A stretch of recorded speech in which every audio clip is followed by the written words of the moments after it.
We ready? Alright, I think we can go. What's going on, everyone? This is Tom. Welcome back to another video. I thought we'd switch things up on the channel here, and what I'm going to start doing is a small series of photography or videography tips and tutorials, probably no longer each one than around the 5-minute mark. First one we're going to do is this phone effect that is extremely popular on Instagram. I don't really know how to describe this effect, but the photo itself starts coming out of the phone frame, and also the phone frame looks like it is sort of part of the scene itself. This particular photo was taken by an amazingly talented photographer called Jack Ross, who I'm actually friends with on Instagram, so check out his handle. He has been really kind and supplied me the raw versions of both of these files so we can really have a good go at editing it ourselves. It's going to be using both Photoshop, and then I think we'll finish it off with a bit of a Lightroom classic. Let's jump into Photoshop and I'll show you how it's done. All right, so we're in Photoshop, and this is the example of the image that we're going to create. As you can see, this is done with 2 layers. We have this incredible photo of Durdledore in the UK that was taken by Jack. The link to his Instagram will be in the description. So what we need to do now is open up our 2 photos. So what we'll do is we'll open these in Photoshop like this. And as you can see, the 2 photographs that we have are the sun effect here. This is the one with no hand, the one we're going to be compositing the hand in.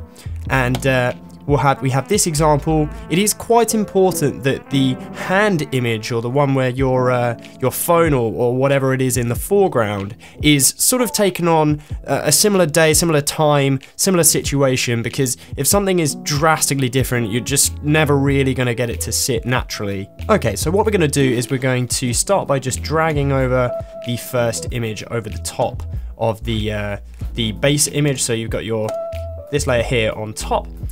And let's turn these both into editable layers by right-clicking and create a layer from background.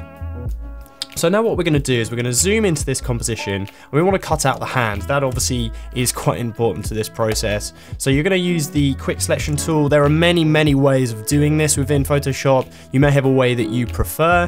The quick selection is just probably my preference, just because you can bump up the size like this, go along, and then by holding Alt on a Mac keyboard, you can switch between minus and plus. So we're just going to continually plus our phone and hand selection, and then if something is selected but we don't want to be selected, you just press Alt and deselect that area. It really is quite simple.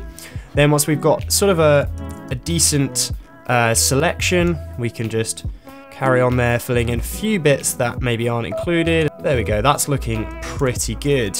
Okay, so now what we want to be doing is select the inverse of the selection. Obviously we want to be deleting the background but not the hand. So what we go up to select here and select inverse, and then you can just press the backspace to delete that. And then as you can see, we have somewhat of a composition that actually does work, but we're going to improve this ever so slightly because it's a little bit harsh. So we will press Command and then click on the thumbnail down here.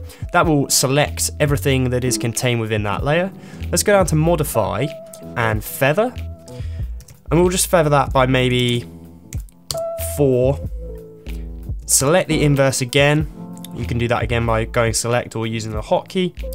Press delete. That will just soften those edges ever so slightly and make the composition just look a little bit more realistic. Okay, just overall for the image here, I'm just also going to crop down the ratio to a 4:5 composition, so that what we can do is create perfect sizing for Instagram. So we will crop that like that. We're going to put our phone over here where we want this image to be, and then crop it down even further so that we get the phone in the center of the composition, and we can see where we're going to have that sun creeping out behind the phone there. So we'll just crop that again, crop that down, and you can see that this is already looking like a moderately realistic composition as it stands. If there's any areas on your image that you've pulled in that aren't looking particularly realistic, you can obviously just get rid of those. So there's a couple of areas on this thumb here which I am just going to remove. So we'll just pull those down, change the hardness a little bit on the rubber tool, and that will just make that look a little bit more realistic there so we don't have sort of glaring inaccuracies on that thumb. That's already looking better. Now what we need to do is delete the screen out of this composition, because obviously we want the Delta door in the background to be pulling through that phone screen. So we're just going to use the quick selection tool again. I'm going to do this fairly quickly. Make sure that you don't get any of the edges of the phone, because that will ruin the effect. And correct a couple of these areas that brush hasn't totally fixed. Okay, so I think that's looking pretty good. So what we can do now is just press delete on here. What we might want to do is just soften that ever so slightly. So we will go to modify, feather, and we're just going to put a feather radius of maybe 2 pixels on that, just to make sure that it's not a really harsh cut.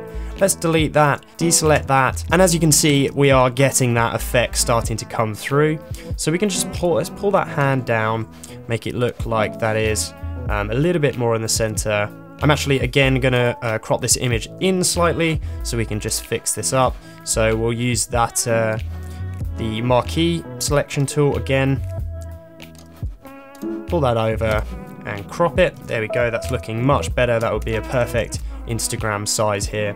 There's a couple of areas just in the top here that I want to get rid of on this screen selection.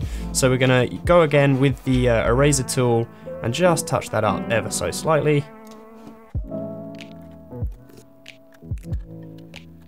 Okay, and to finish this off, what I want to do is I want this rock to jut out in front of the phone screen to really give it a sort of a standout effect. So what we're going to do is we're going to bump up that the size for the eraser brush that I have selected. I'm going to bump up the hardness ever so slightly as well. And we'll zoom right in.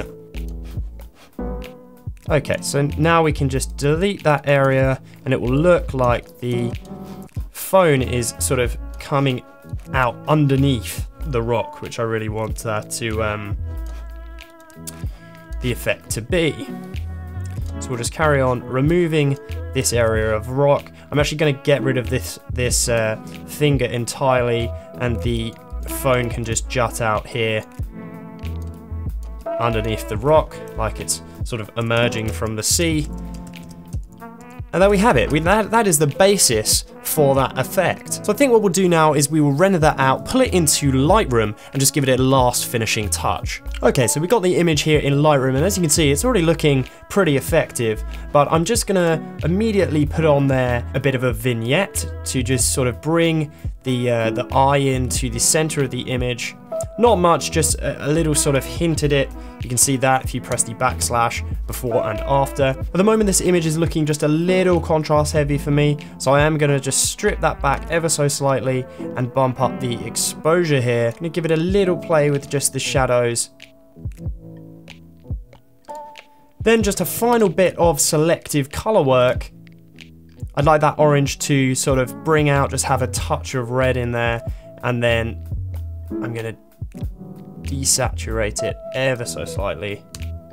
And there we have it. That is that final comp of the image. There's the one previous, there's the one afterwards. It's just an ever so slight improvement in Lightroom. I find that if you're working with a composition image, it's always nice to pull it out in as its final stage and just give it a sort of an overall touch up. It does help the feel of the composition to make things feel a bit less separate. There we have it, guys. Nothing too complicated about that composition. Let me know if you like the series. If anyone has any suggestions for effects that you'd like to replicate or know how to do, drop that in the comment section below and I will be sure to help you out. Otherwise, I will catch you next time.